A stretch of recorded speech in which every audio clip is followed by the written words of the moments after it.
वापस लिया जा रहा है और साथ ही अब तुम इस फैमिली बिजनेस से अलग रहोगी। तुम्हारा अब गिल कंस्ट्रक्शन से कोई वास्ता नहीं होगा। I hope that is clear.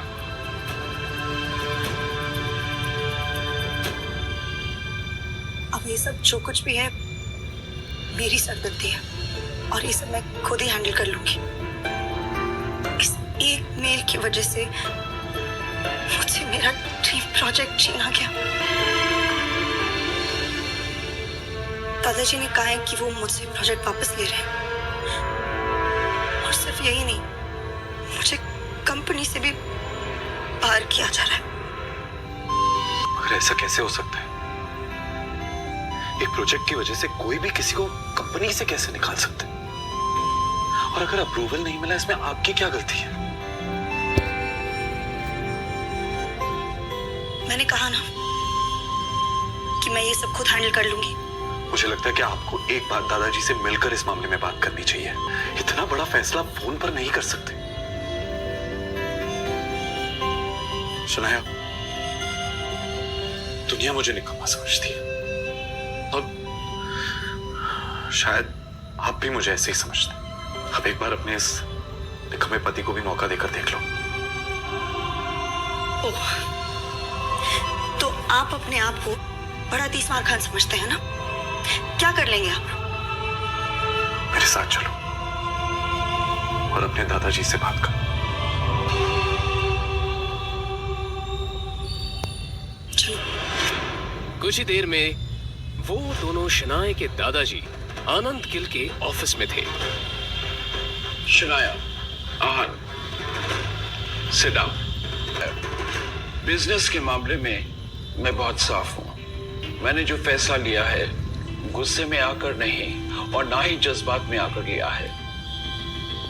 ये नई बिल्डिंग का प्रोजेक्ट गिल कंस्ट्रक्शन का बहुत बड़ा सपना था जो अब तक मुकम्मल नहीं हुआ।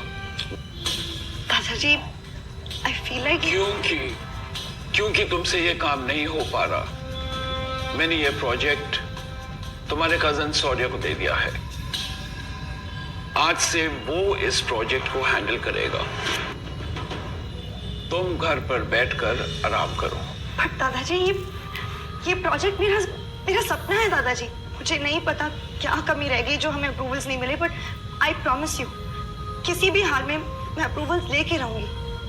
दादाजी प्लीज शौर्या को ये प्रोजेक्ट देने से पहले मुझे एक आखिरी मौका दीजिए प्लीज दादाजी। ठीक है, मगर ये काम आज ही होना चाहिए। शौर्य शनाया का ही कजिन था जो हमेशा से शनाया को बिजनेस से बाहर करना चाहता था। उसकी हसरत थी कि एक दिन वो इस बिजनेस एम्पायर को हासिल कर ले और इसके लिए शनाया को वो हर हाल में पीछे छोड़ना चाहता था। अप्रूवल के लिए आई हो, मगर अफसोस अब कोई फायदा नहीं है।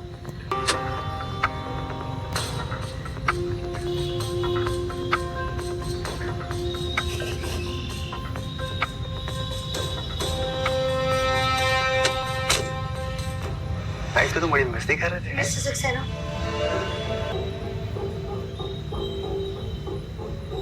कहिए शनाया जी, कैसे आना हुआ? गिल कंस्ट्रक्शन की जो बिल्डिंग है उसके सारे डॉक्यूमेंट्स कंप्लीट है। जगह पर सारे नियमों का पालन भी किया गया है, बावजूद इसके हमें अप्रूवल नहीं मिला। क्या मैं आपसे पूछ सकती हूँ कि आपने ऐसा क्यों किया? मैंने इन्हें ऐसा करने बोला था। कमली, तुम यहाँ? हाँ, मैं यहाँ और ये जिस सक्सेना से तुम बात कर रही हो ना, वो मेरा पति है शनाया। जब मुझे पता चला कि तुम्हें हमारे अप्रूवल की जरूरत है तो मैंने ही इन्हें ऐसा करने से मना कर दिया। आज मेरा पति वो जगह पे है जहाँ वो तुम्हारा काम बना भी सकता है और बिगाड़ भी सकता है। लेकिन तुम तो बहुत पैसे वाली हो ना शनाया, तो जाओ करवा लो अपना काम जिससे भी करवा सको। कामिनी, जो कुछ भी हुआ वो सब मेरी गलती थी। मैं बहुत नासमझ थी। प्लीज अगर हो सके तो सब भूल जाओ। मैं नहीं भूल सकती शनाया, मैं नहीं भूल सकती उस दिन को शनाया जिस दिन मेरी शादी तय हुई थी और ये बात मैं तुम्हारे साथ सारी सहेलियों को बता रही थी। और तुमने मेरे बेरोजगार पति के बारे में सुनकर सबके सामने उसका मजाक उड़ाया था और मेरा भी मजाक उड़ाया था। सारी सहेलियां हंस रही थी मेरे ऊपर और मैं रोते हुए वहां से आई थी। वो सब मेरी नासमझी थी और मैं बहुत ज्यादा शर्मिंदा हूँ। शर्मिंदा होने से काम नहीं चलेगा शनाया। उस दिन का बदला तुम्हें आज चुकाना होगा। बेइज्जती के बदले बेइज्जती होनी चाहिए। मतलब इसने आज तक कौन से झंडे गाड़ दिए शनाया? अरे इसकी तो मेरे पति के बराबर खड़े रहने की भी औकात नहीं है। और मैंने सुना है कि ये घर जमाई बनकर रहता है। कामिनी, अब तुम गलत बोल रही हो। मैंने अभी कुछ कहा ही कहा है शनाया। ठीक है, अब सुनो, अगर तुम्हें अप्रूवल चाहिए तो तुम्हारे पति को बोलो मेरे पति के सामने हाथ जोड़ के गिड़गिड़ा के अप्रूवल की भीख मांगे।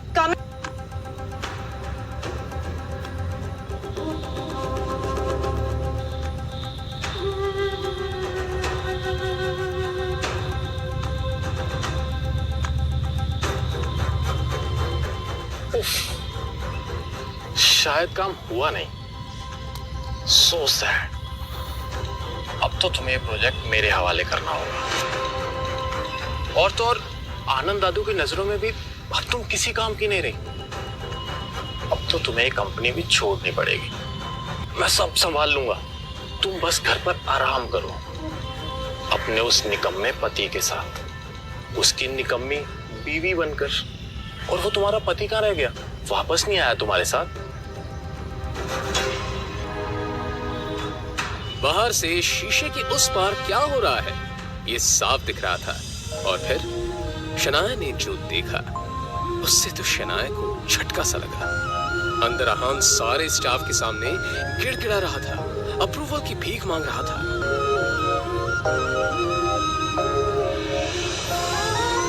सचमुच बहुत प्यार करता है तुमसे, तुम्हारे लिए कुछ भी कर सकता है। वैसे कहाँ से मिला तुम्हें ये?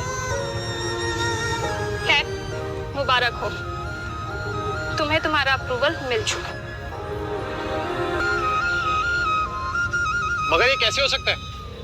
मैंने तुम्हारे पति को पैसे दिए। वो तुम्हें वापस मिल जाएंगे। मेरे लिए मेरा बदला ज्यादा जरूरी था।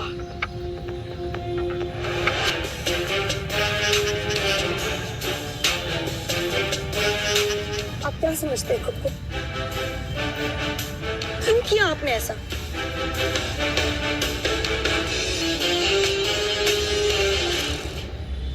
तुझे क्या लगता है कि तेरे ऐसा करने से शनाया को सब कुछ वापस मिल जाएगा? मैं इसे कहीं का नहीं छोड़ूंगा।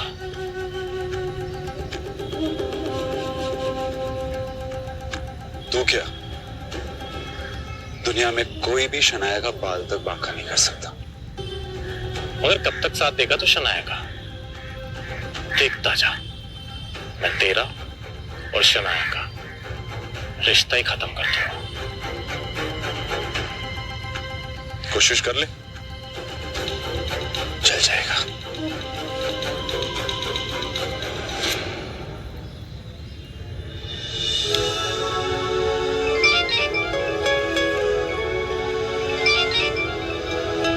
जी दादाजी। तुम्हारी कामयाबी की खुशी में हमने आज पुराने घर पर पार्टी रखी है, आ जाओ। जी दादाजी, थैंक यू। हम आ जाएंगे।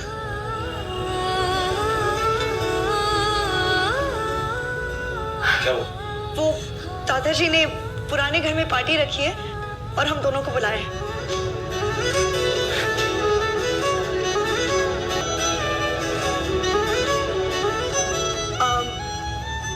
मेरा मतलब है कि पार्टी में बुलाया है, पर इसमें इतना खुश होने वाली बात ही नहीं है। उन्होंने कहा है कि आप सिर्फ हमें छोड़ने चलेंगे बस। अहान भी अंदर ही अंदर काफी खुश था, मगर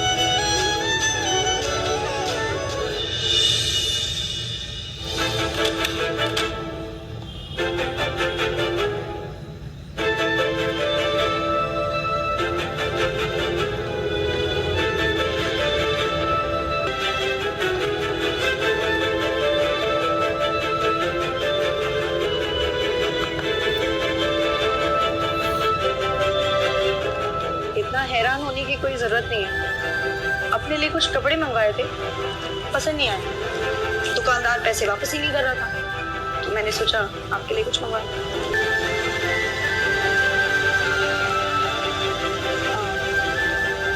चलते हुए पहन लीजिएगा।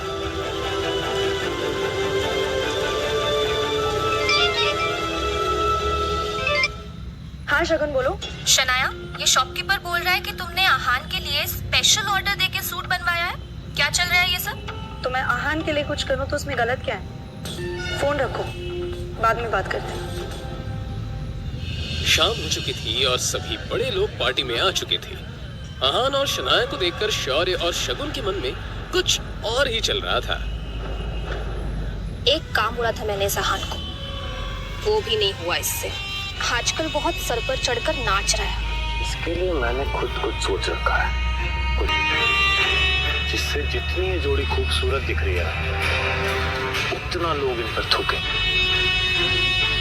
उसके लिए मुझे तुम्हारा साथ चाहिए होगा। आखिर क्या प्लान आया है शौर्य के दिमाग में? इस